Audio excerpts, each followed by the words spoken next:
사무엘 하 14장. 수르야의 아들 요압은 왕이 압살롬에게 마음을 쓰고 있다는 것을 알았습니다. 그래서 요압은 드고아의 사람을 보내 그곳에 사는 지혜로운 여자를 불러 그 여자에게 말했습니다. 너는 초상당한 여인처럼 꾸며 상복을 입고 기름을 바르지 말고 죽은 사람을 두고 오랫동안 슬픔으로 지낸 여자처럼 행동하여라. 그러고 나서 왕께 가서 이러이러한 말을 하여라. 요압은 그 할 말을 알려주었습니다. 드고아에서 온 여자는 왕께 가서 땅에 얼굴을 대고 엎드려 말했습니다. 왕이시여, 저를 도와주십시오. 왕이 그녀에게 물었습니다. 무슨 문제가 있느냐? 그 여자가 말했습니다. 저는 불쌍한 과부입니다. 제 남편은 죽었고 이 여종에게는 두 아들이 있었습니다. 그들이 들판에 나가서 싸웠는데 말릴 사람이 없었습니다. 결국 한 아이가 다른 아이를 쳐 죽이고 말았습니다. 그런데 온 집안이 이 여종을 상대로 들고 일어나 자기 형제를 죽인 놈을 내놓아라. 그가 죽인 형제를 대신해서 그를 죽이겠다. 그의 씨조차 말려버리겠다. 라고 합니다. 저들은 제게 남은 마지막 불마저 꺼버려 이 땅 위에서 제 남편의 이름도 자손도 남겨두지 않으려 합니다. 왕이 여인에게 말했습니다. 집으로 가 있어라. 내가 너를 위해 명령을 내리겠다. 드고아에서 온 여인이 왕께 말했습니다. 내 주 왕이여, 그 죄악은 저와 제 아버지의 집에 있습니다. 왕과 왕의 보좌는 아무런 허물이 없습니다. 왕이 대답했습니다. 누가 내게 무슨 말을 하거든 내게로 데려오너라. 그가 너를 다시는 건드리지 못하게 해주겠다. 여인이 또 말했습니다. 그렇다면 왕께서는 왕의 하나님 여호와께 간구하셔서 복수하려는 사람들이 더 이상 죽이지 않도록 해주십시오. 제 아들이 죽을까 두렵습니다. 왕이 말했습니다. 여호와께서 살아계심을 두고 맹세하는데 내 아들의 머리털 하나라도 땅에 떨어지는 일이 없을 것이다. 그러자 여자가 말했습니다. 왕의 여종이 내 주 왕께 한 가지만 더 말씀드리게 해주십시오. 왕이 대답했습니다. 말하여라. 여자가 말했습니다.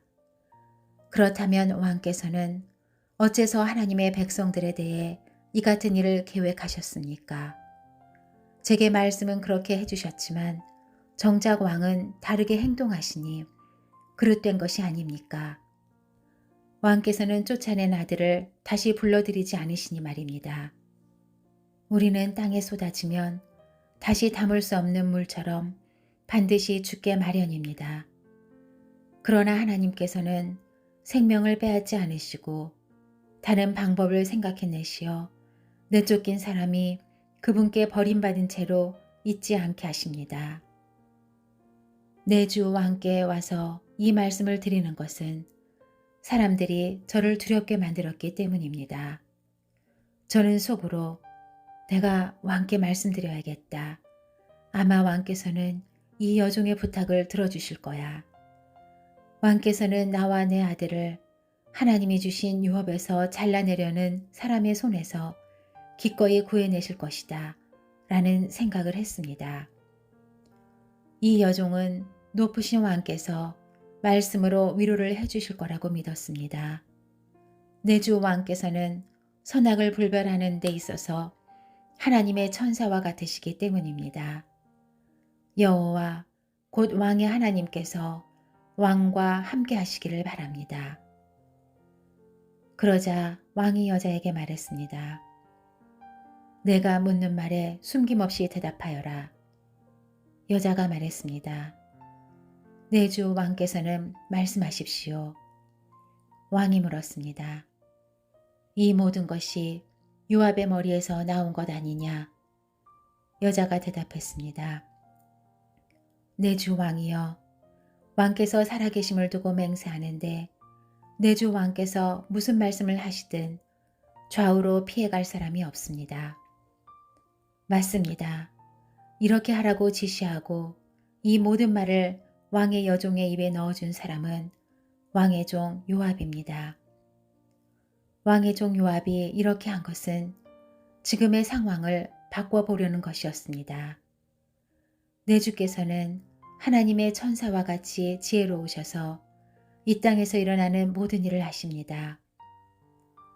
왕이 요압에게 말했습니다. 좋다.